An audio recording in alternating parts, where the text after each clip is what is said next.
Welcome to the Human Capital Innovations Podcast, your go-to source for personal, professional, and organizational growth and development. We hope you tune in often for all things people management, organizational development and change, organizational leadership, and social impact related. Maximize your personal and organizational potential with Human Capital Innovations Podcast.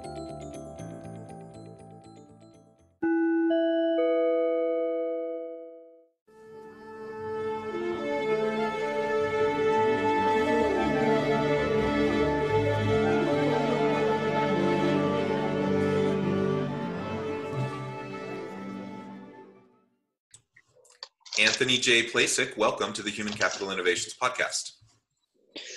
Thank you. Honored to be here.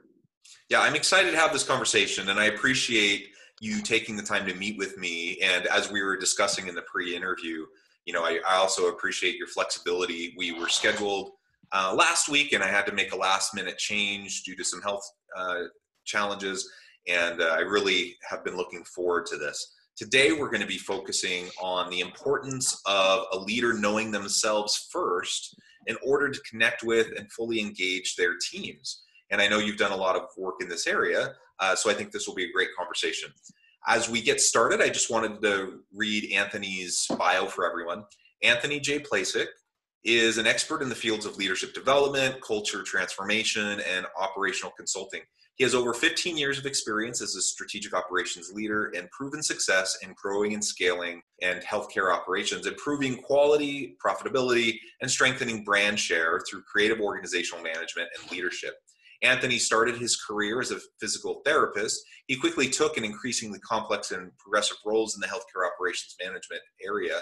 Over the last several years, he has been a strategic and critical leader, consistently driving growth, profitability, efficiency, and the highest standard of healthcare services with a collaborative approach to team building and culture enrichment. What a great background, and really a unique background that I think will be fascinating to listeners as we explore the topic together today. Before we launch on into the conversation, is there anything else you would like to share by way of personal background or context with everybody? Yeah, thank you for that opportunity. For me, it's been a great journey in leadership to get to the point where I'm at. But, the journey doesn't stop where the point, where I'm at my point. It's a continuous process, and something that if you have the right mindset, an open mindset, and a positive mindset, you really get an opportunity to continue to grow and learn, and therefore be a better leader and influence people in a positive way to help them achieve what they aim to do. Yeah, that's great. And, you're speaking my language. These are all the types of things I love to think about, write about, talk with both students and with organizational leaders as I do consulting.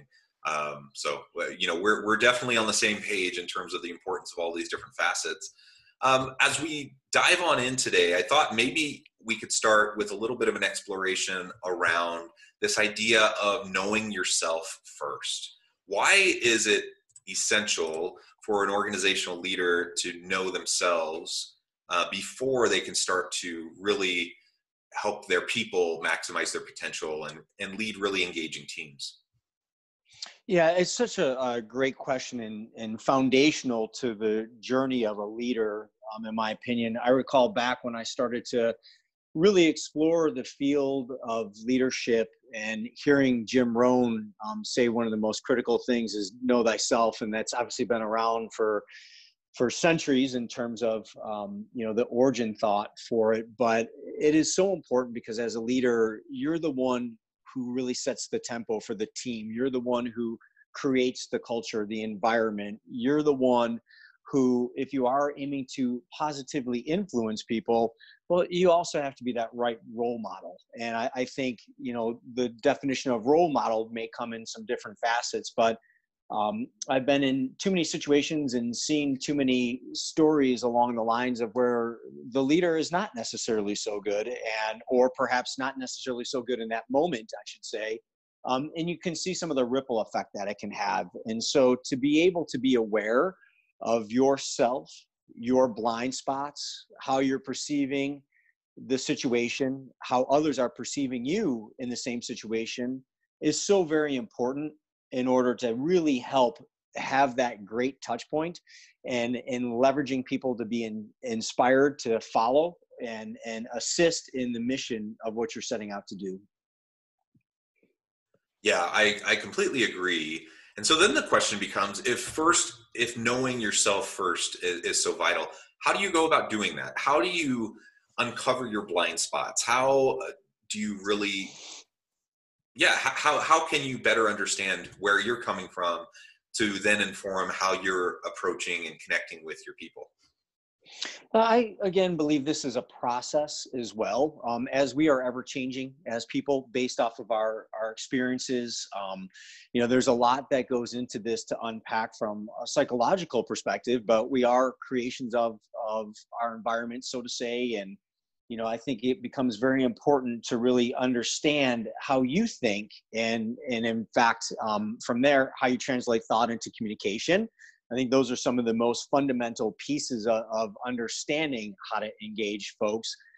But to get back to the nucleus of the question is really understanding yourself. And I've gotten some great insights from taking a barrage of different personality tests. I think initially I didn't understand the merit and value behind them, but when I sat down and really started to digest what they have to offer, really started to take that information and reflect and maybe see myself as others would see me, then I really began to understand perhaps where some of my blind spots were at. And I think by understanding your blind spots, as well as how they influence where you're at from communication, complement that with perhaps some of your biases around your psychology and how we are kind of structured from a neuroscience perspective, it really allows you to maybe pause in a moment and really have a sense of a 10,000 foot view of how the situation is unfolding, how you're presenting yourself in that situation, and there how you can best equip yourself to interact with your team in a positive and meaningful way. So I think, to get back to it, it is really just understanding, how you tick in terms of your mental processes. Yeah, and you referred to personality tests. There's other questionnaires like StrengthsFinder and some of those types of instruments that can be quite helpful in just shining a light on our different areas of strengths and perhaps our areas, where we're not so strong, where we can build and improve. 360 feedback can be a really great tool. And so all of these tools, all of these instruments, I think are really great. But in and of themselves, they're not going to get you there, right? So where do you think the gap is between, people who recognize there's a need and then they'll go out and do some of these instruments and they'll get the feedback. But then nothing seems to happen. I see that happen a lot, where there's no actual change in the way they behave or the way that there doesn't seem to be any real meaningful adjustment to how they perceive themselves in relation to other people. Have you noticed that? And if so, what are some of the things you would suggest to individuals on what they need to do once they get the results of those types of questionnaires or 360 feedback instruments? Yeah, absolutely. I've seen it. In fact, to be fully transparent, I struggled sometimes with taking these tests and putting it to action. For me, I've taken, as I mentioned, a barrage of them, and they all have a little bit of a different spin. And I think it's important to not just do one test and think that that's kind of the end all be all. I think you take a look at what's out there and take a few of them and blend it together and really come to understand who you are and how that aligns with your values and where you're at. And I think, once you are at that point, you also have to really go into this process with a sense of openness and inquiry and curiosity, and with an aim to grow. I think a lot of times where you see perhaps a little bit of resistance in action is the sense that it requires change. And a lot of times people aren't open to that. It requires absorbing the feedback and being open to fully understanding and hearing it. Our natural mechanism when you hear something that perhaps is tough to hear is one of defense. And so you shut it down, or you could disregard the test and, oh, that's not it. And I just didn't do it well. And you start to create a story of why, the test results were, instead of saying, hey, these are the results. What can I do, or how can I do things maybe differently? For me, just going back to the, open side of this, I'm more of an analytical person. And I think, the way that I can communicate can be very to the point. And at times the person receiving that message, I'm not calculating the emotional response that may occur. And as going back to neuroscience, as we are wired as humans, so much in what we do that moves us is geared around emotion. And so you have to be sensitive to that. And that was a blind spot that I have, that I know that I have worked on over time. I personally think I've gotten better. My wife sometimes may or may not agree with that, but ultimately I think it boils down to your mindset and really using these tools to grow and understand that this is that journey, that this is a part of the process within the journey to ever be better, and aim to be the best leader that you can. Yeah, absolutely. So, I mean, what I hear you saying is it's not enough to seek the input. So when we have blind spots, it's impossible for us to know what they are unless we get other people helping us to see them, right? So whether that's through 360 feedback, or we do these instruments where we're shining the light on ourselves, we're holding the mirror up in front of us, and now we're having an opportunity to really explore. And so many people get defensive, and so many people, they don't like what they see, and they start to make justifications and rationalizations for why the results aren't the way they should be, or why they are the way they are. And what they miss is they miss the opportunity to just go through that critical self-reflection process. And it's not about right or wrong, good or bad. It's just about awareness. And it's about making sure that you have a clear understanding of where you're at currently. And that isn't fixed. It doesn't have to stay that way. I'm a big believer in growth mindset. And if I take a personality, profile instrument, and I don't like what I see, personality isn't super malleable, but there's nothing that says that what the results are from that one test are going to define you for the rest of your life. It's not gospel, and we shouldn't be all dogmatic about how we approach these types of instruments, but we need to be willing and open to the type of feedback we're receiving, critically reflect on how it relates to us, and then have a mindset shift towards growth and development, and we can build off of where we're currently at so that we can be better for the people in our teams. That's the piece that I see missing so often when I'm meeting with organizational leaders, is they just don't go through the hard work of that kind of self-reflection. And it is hard work, and you have to be sustained with it over time. It's not the kind of thing where you can do the personality profile or the strengths finder and then look at your results, for 20 minutes and then you set it aside.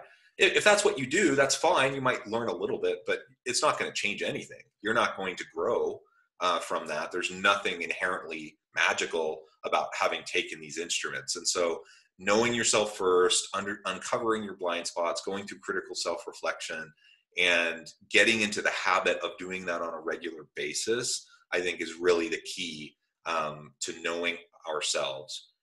And then now we can pivot a little bit. Once we know ourselves, once we have a clearer picture of who we are and how we relate to the world and relate to others around us, then we can be with our people differently, and we can be with them in a more healthy and productive manner. We can see them for who they really are, because for the first time we're seeing ourselves for who we really are. And if we don't know ourselves first, what ends up happening is we just end up projecting all of our garbage onto everyone else, rather than seeing them for their true selves and their true authentic selves. So pivoting now, as we move into trying to figure out what we can do to better lead and engage our teams, knowing ourselves first, what are some of those key things that you've seen or that you've worked with clients in the past to help them develop strong and really engaged teams?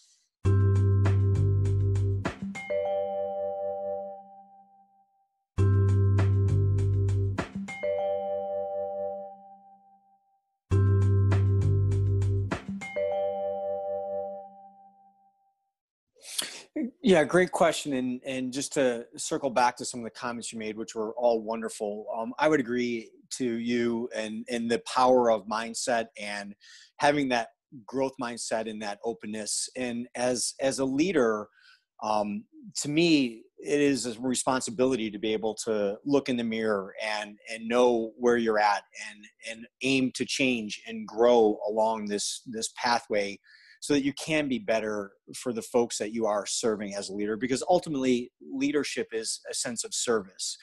And in my opinion, to answer, the question how to better engage the teams, um, it's really about coming into it with the right mindset, having that growth mindset, but that growth mindset for them as well. And that requires a sense of curiosity and openness to understanding perspective and understanding how they're thinking and where they're at. And if you are aware of yourself and you understand yourself, it exudes a sense of confidence, which I think is a huge attractor in leadership and people in general. And if you're confident and comfortable with where you are, you're not going to be concerned about how you're, in a sense, projecting, as you mentioned, but you're going to be more concerned about really understanding your team. And that's where you develop this emotional connection with them, because you're there now to support them and further their cause or further their development. And I think it's very important. I'm a big fan of Goleman and social emotional intelligence, and how we connect with people and leveraging some of those key critical components. But again, I believe it goes back to how you're presenting yourself into the conversation. And this is where your energy is fed off of as a leader. If you're a little bit anxious or stressed about a current set of circumstances or situation, your team will pick up on that. People are able to tune into emotions very readily based off of how we're wired as humans in neuroscience. And so if you're, you kind of set that tempo. And so if you're coming into it calm, collected, controlled, confident, there to help understand and support them, you're going to be able to really, navigate some of those challenges that are out there that you have to pull the team together. And if you're there in that capacity, when you do navigate challenges together, it becomes more or less a bonding moment in order to really help gel the team and move the group forward in the direction that you need to. There's nothing better than pulling, together around a concept and idea and getting through it. Winning together always really creates a great sense of bonding. Yeah, absolutely. And I think as we consider, the teams we've been a part of that have been disengaged or not as fully engaged versus those that really are just, running smoothly, kind of in a state of flow where you're just, things seem to be clicking, right? And as we think about those experiences that we've had in these different types of teams or these different types of groups, and then we reflect back on, well, what were some of the characteristics of the leader who was with that team? We start to see some things pop out. And one of the things you mentioned a minute ago, which I fully agree with and is part of my general leadership philosophy, is that leadership is about service. Leadership is about really striving to understand your people so you know how best to meet their needs and how best to pull out their unique potential to the betterment of themselves and their own career development, but also the team's creativity and innovation and productivity. And so when we serve our people well through leadership, we uncork, their potential and it's able to flow out, and they're able to accomplish things that they never would have before because they didn't even think that they were capable of doing it. So that's how I perceive, this value of connecting understanding of yourself to understanding of your people to fully engaging them and helping them maximize their potential. Do you have any other thoughts about how we go about creating and maintaining the trust that's required for that kind of strong personal connection with your people to drive engagement? Absolutely. I do want to say too, you mentioned something very important, and that is seeing the potential that your team has. And I think as a leader, believing in them in order to help them achieve is such an important piece. I do like the concept in situational leadership and knowing how to engage them at the different moments as they're exploring something new. In the beginning, perhaps they need a little bit more direction, but ultimately when you get, them along the lines of development and growth, they get to a point where they're more autonomous and you're able to delegate, and that builds that confidence and belief that they have in themselves. And I think it's important to, again, contextualize this engagement, knowing yourself and engagement of the team with where you're at in the moment in the set of circumstances. But to your point, in order to really build a meaningful and engaged team, it has to be built off of trust. And trust is so paramount and fundamental to the inner workings of it. And I think there's just a couple key components of trust that, resonate with me. And it's really being open. We spoke about having an open mind and a curious mind. I think it's about being authentic. Really being true to yourself, and that's where knowing yourself and having the confidence in who you are comes in. I think it's being reliable. You need to be able to be there and be reliable and consistent to your team, because then they know who they're getting, as well as transparent. When something is critical and needs a little bit of some structured critical feedback, you have to be able to give that. And I think if you give that, people generally have respect for it. And what you're doing when you're doing that is you're really kind of moving along the lines of integrity, because you're living to your word. You're speaking your mind in terms of authenticity and transparency that really allows them to understand where they're at with you as a leader. And that's the foundation of trust. When people understand other people's perspectives and have respect for them, in their perspectives, it allows for a bond, in my opinion. Yeah, absolutely. And, you mentioned it earlier too, that being a good leader, being perceived as an effective leader by your team, and developing trust and having a good connection. I mean, it's not so much about what maybe traditionally people might have in the image they have in their head of what a strong leader looks like. That has shifted. What people, in my parents' generation may have said makes for a good leader doesn't necessarily translate over well to the current economic and business context. And you look at Gen Z or millennial workers and what they're wanting. They're wanting empathy. They're wanting connection. They're wanting authenticity. They're wanting individuals who see them for who they are and support them and help them to develop. And so it's not about exerting power. It's not about, some of the distinction between management and leadership or micromanaging and some of those types of elements. That's not really what we're talking about here. We're talking about developing trust in individuals through meaningful connection.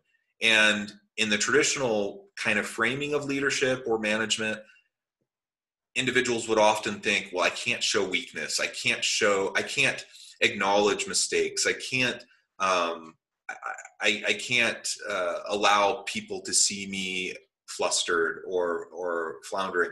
And the fact is, if handled well, those types of situations can actually help to create stronger bonds and connections and deeper trust, because people see you being true to yourself and being authentic. And people aren't stupid. Like they know if something's wrong.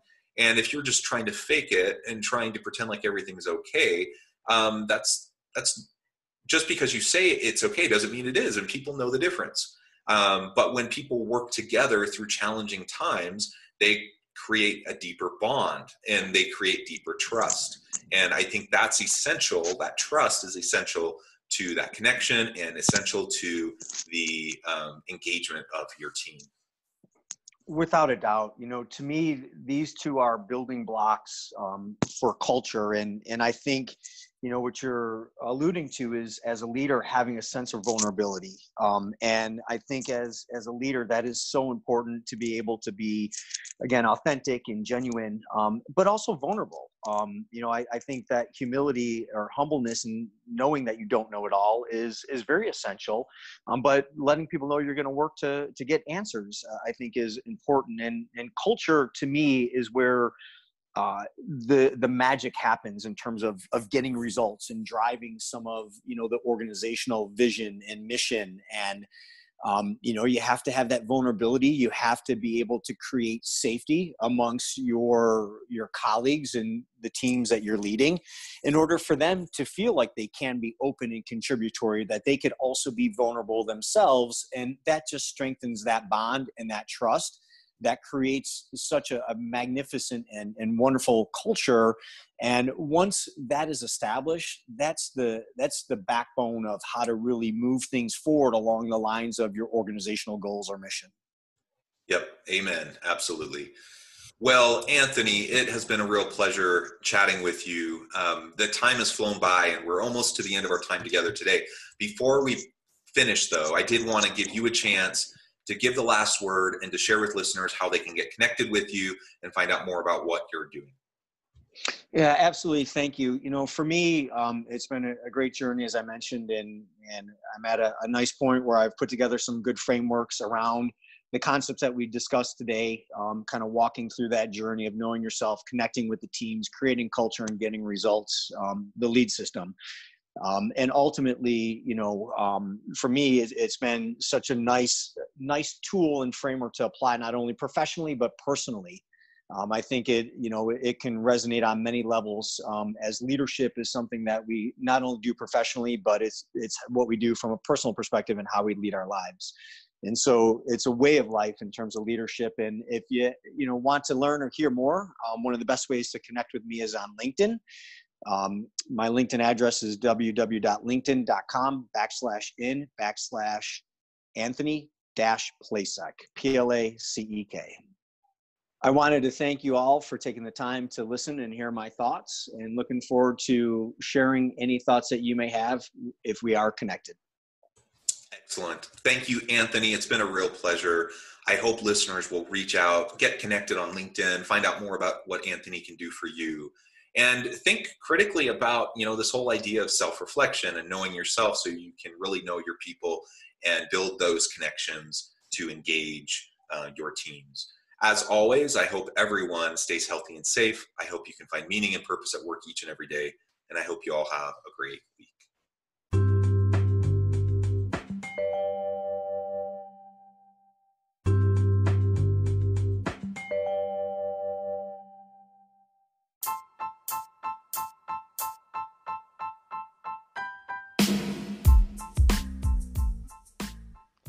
We are excited about the launch of HCI's new magazine, Human Capital Leadership. Human Capital Leadership is a free, interactive e-magazine designed to help individuals, leaders, and organizations find innovative approaches to maximize their human capital potential. We will be publishing issues quarterly in August, November, February, and May. Check out the first issue and let us know what you think.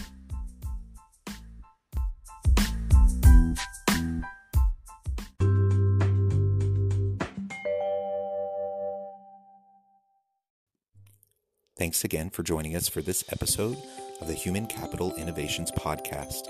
I hope you stay healthy and safe and that you have a great week.